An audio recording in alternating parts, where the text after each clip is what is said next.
Does everybody have their 10X Growth Con tickets for 2022? You better not, because the cheapest tickets were $3,000. Today, I want to take a closer look at the man behind 10X. Opinions seem divided as to whether Grant Cardone is a legitimate businessman or a entrepreneur. According to him, he's a sales trainer, a social media influencer, and the CEO of Cardone Capital. Cardone Capital is a real estate fund where the average investor, accredited and non-accredited, so people who make millions of dollars versus people who have regular incomes, can invest in his fund and supposedly take advantage of the income stream generated by regular rent payments. What we do is we is me, I go out and buy a piece of real estate this big, okay? I finance it with my money, I negotiate it with my skills, and then what I do is we fill it up with renters. Once the property is cash flowing, we then tell the public, would you like to get invested with me? On his Instagram and Facebook page, he puts out a lot of self-help style content. A lot of it is based around his super flashy lifestyle. You'd think that this guy spent most of his life getting out of expensive cars. A lot of the word salad that he spews as far as actual career advice, it's all kind of this very airy mumbo jumbo. It's hard to get a lot out of it. Don't let not knowing and not having keep you from not knowing and not having. You know what I'm saying? I didn't know and I didn't have until I started knowing and started having. His advice is do deals, do more deals, do big deals. Number one, you're not doing deals. Number two, the deals are too small. I'm going to show you how to do some massive deals. And don't let the fact that your mouth is full of salad stop you from talking. The mistake you guys are making is not doing deals, I'm telling you. I've been saying this for a while now. But what he's really selling you pretty conspicuously on his Instagram is the lifestyle. Like, look at my model wife and my car and my stuff. Don't you want to be like me? Here's how you're going to be like me. You're going to sign up for my conference, for my 10X conference. And, of course, needless to say, as you've probably already guessed, he has an NFT. He also has a merch store where you can purchase these gorgeous, gorgeous Don't Be a Little Bitch bracelets. So what is 10X?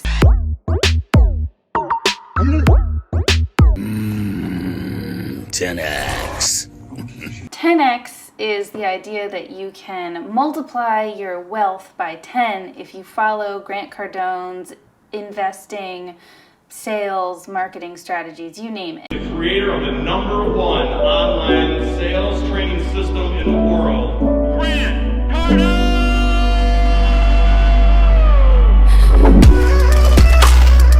Yeah, I ain't here to make sense. I'm here to make millions.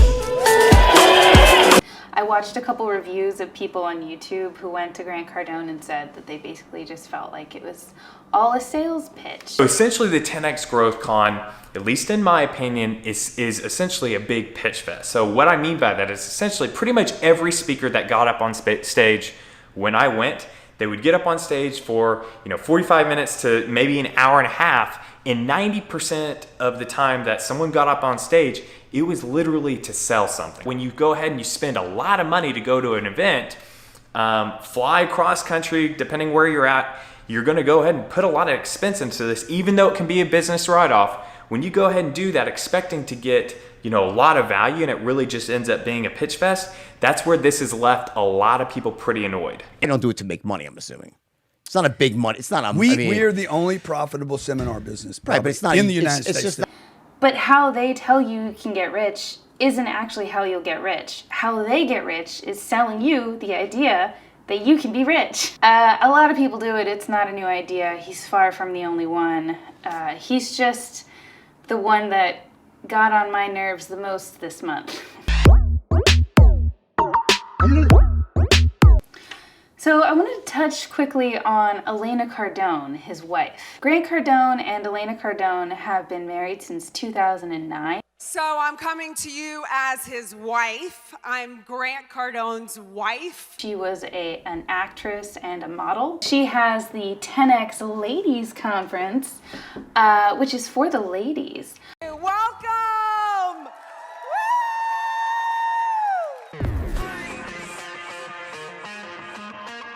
On the post about 10X Ladies, they like to use the hashtag women's empowerment. But Elena Cardone's whole business strategy boils down to marry Grant Cardone. It's this really obvious cash grab where she herself said in an interview, this is just because we think that women might not be drawn to Grant Cardone.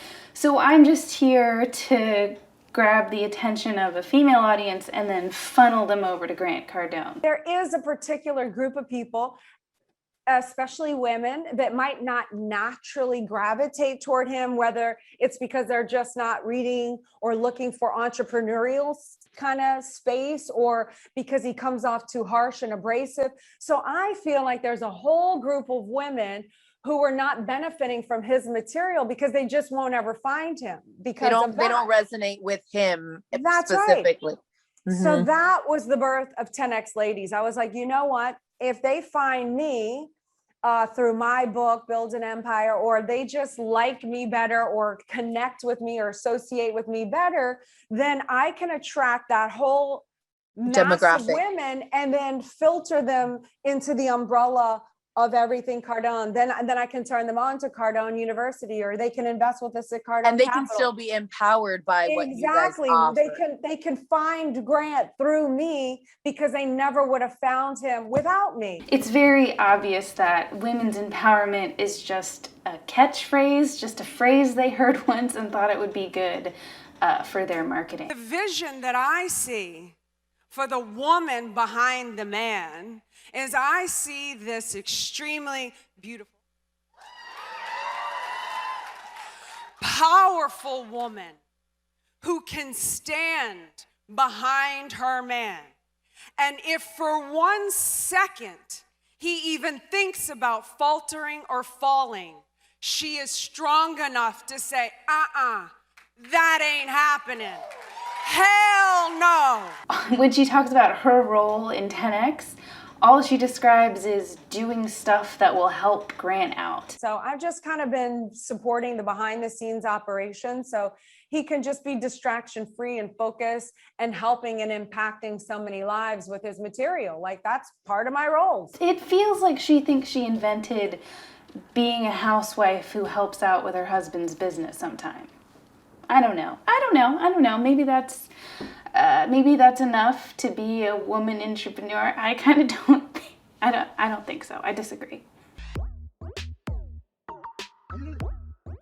Grant Cardone first appeared on my radar because of a class action lawsuit that an investor filed in 2019. An investor from California claimed that he had made misleading statements when he was advertising his Fund 5 and Fund 6 to non-accredited investors, and allegedly made some statements that may not have been totally upfront and honest. The SEC has something called Regulation A offerings. With these kinds of offerings, you can put out what are called test the waters communications, which are communications that you put out to the public before your security is registered with the SEC, just to see generally what kind of interest is out there. Once your security is registered, you then have to put out a offering circular, which gives the investor all the information that they might need about the particulars about the investment. Cardone had told potential investors that he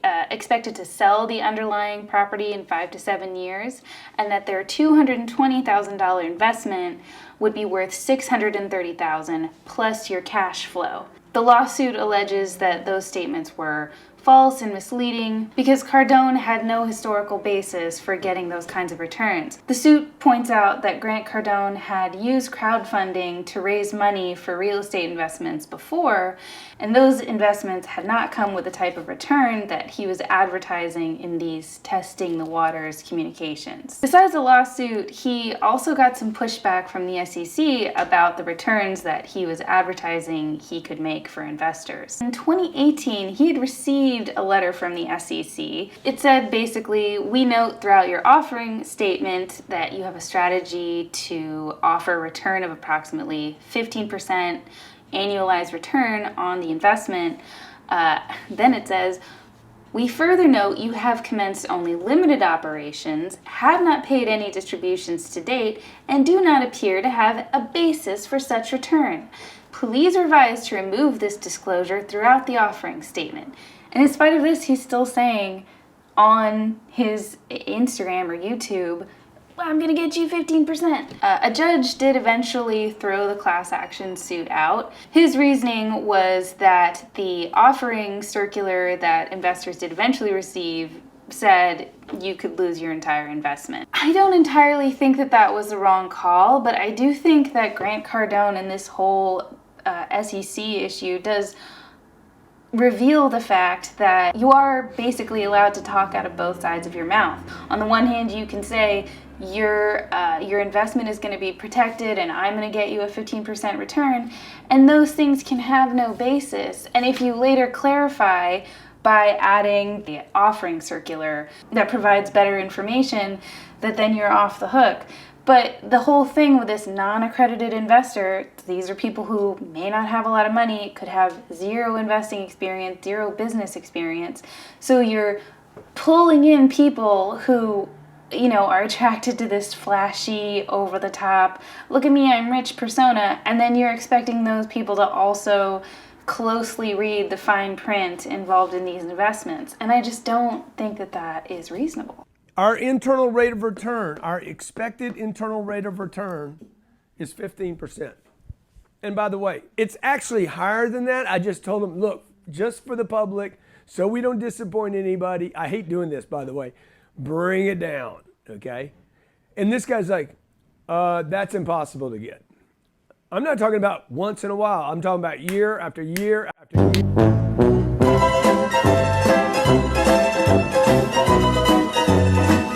I feel like this lawsuit, if anything, did him a favor. Because now he knows exactly the line he has to toe to get away with essentially, in my opinion, allegedly exaggerating and perhaps, some would say, not me, someone, misleading investors. I don't think he's a scammer per se. I think that especially with his real estate investment fund, it's better for him if his investors do get a return on their investment. Like, that's preferable. But I don't think he cares about really informing his investors about the real risks involved with a real estate investment. He appeared on the Discovery Channel TV show Undercover Billionaire, where he attempts to demonstrate that he can take $100 and turn it into a billion-dollar company. He comes off as a good salesman, but he has that sales technique where he's just super pushy, super aggressive, doesn't care that other people really don't want to talk to him. I'm giving you one. Let me give you this, my friend. Let me give you that. I was inviting you to our store tomorrow morning. Okay, all right, be great. Okay. He's annoying, he's over the top, he's not my cup of tea, but he is a good salesman in the sense of he can get it done. But then I watched his interview with Jordan Belfort. Jordan Belfort, if you don't know, is who Leonardo DiCaprio's character in The Wolf of Wall Street is based on. His pump and dump scheme supposedly defrauded investors of $200 million.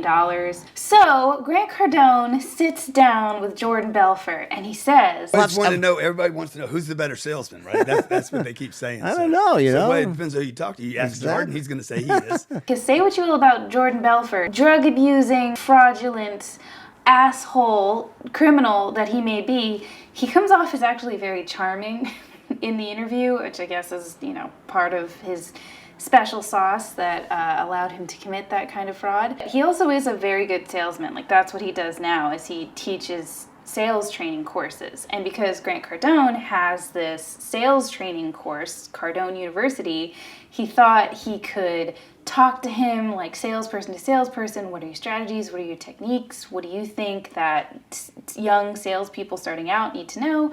And he got nothing out of Grant Cardone. The whole interview, like, I was sweating watching them, just because it's just like it gets your heart pumping. Just watching Grant, the facade of Grant Cardone fall away. During the interview, Grant Cardone tells Jordan Belfort a little bit of his backstory. He talks about his first sales jobs that he had in Lake Charles, Louisiana. The time I was good at sales was when there was urgency on my part. Like, only time that I ever sold anything successfully was a bunch of fish that we had caught, redfish.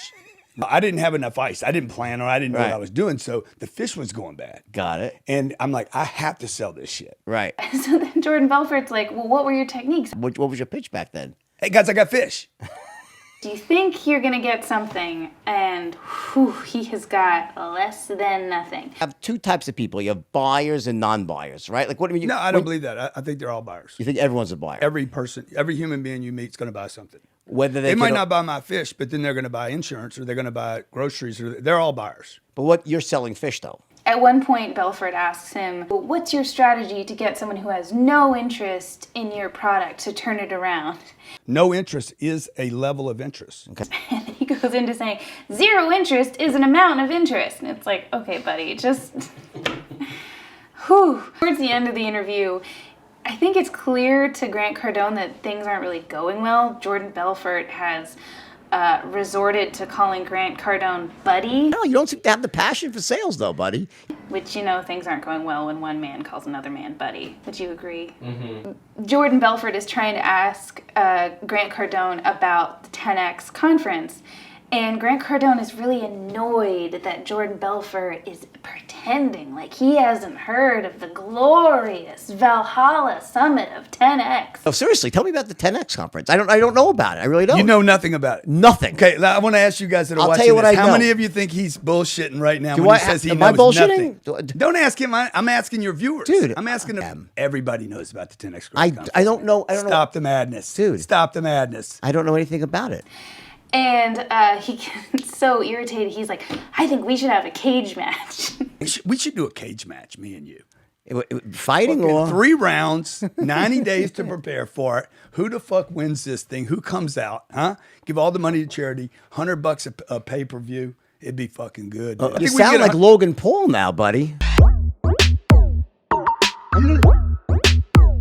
Grant Cardone wrote an article for Huffington Post in 2009 about the death of his mother that I think really summarizes his whole philosophy, his whole approach to life, love, and sales that I wanted to share with you all. During her senior years, we forced her to do things that she was resistant to and uncomfortable with. We often made her stay out later than she thought herself capable. I remember a trip to Vegas where I kept my mother up all night to the point of her being exhausted, just so we could watch the sun come up together. I once made her walk the hilly streets of San Francisco until she thought her lungs would explode. I think he's confessing to killing his mother. Like, oh, and then she died? Oh, what a coincidence. I planted flowers with her long after she complained about her body aching, and then insisted she make me dinner. Sounds like he worked his mother to death. I made her dance with me at my wedding to rap music, even though it embarrassed her. I would wait until she got in bed at night and call her just to get her up, and then call her early in the morning just to piss her off. You were a terrible son.